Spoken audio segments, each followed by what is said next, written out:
Hi, my name's Doug Pat, and this is How to Architect. This is the first video in a 5-part series called Could You Be an Architect?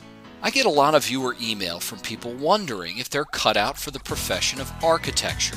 In order to answer that question, I think there are 4 simple questions to answer. The first question is, can you draw well?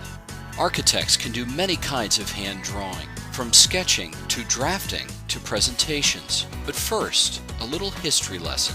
2 of the most famous modern architects of the 20th century were Walter Gropius and Le Corbusier. Gropius did very little drawing because he could not draw well and depended on the people he worked with to do it for him. Corbusier, on the other hand, drew all the time. And although his sketches may not have been the most technically beautiful, the ideas they conveyed were brilliant. And that's the point. You don't have to be an artist to be an architect, but you do need a medium to get ideas across, especially when you start working through them. That's where sketching comes in. At the end of the day, sketching is part of the job of an architect. If you want to learn to do it well, it's possible with a little work. Sketching is a way in which the architect can convey ideas quickly and succinctly. Today, most of an architect's drafting can be done on a computer, so drafting by hand could be considered obsolete.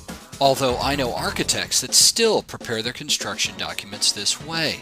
When it comes to sketching, it's very possible to do it on the computer, but there's really nothing that can take the place of a quick sketch done by hand on a piece of paper.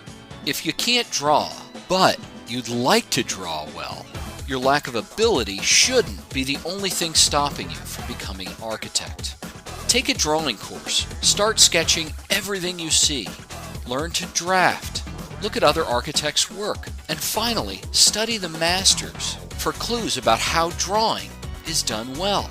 Bottom line, you don't have to be an artist to be an architect, especially today where you can use computer technology as the medium to convey your ideas. But being able to draw well certainly comes in handy. See you for part 2.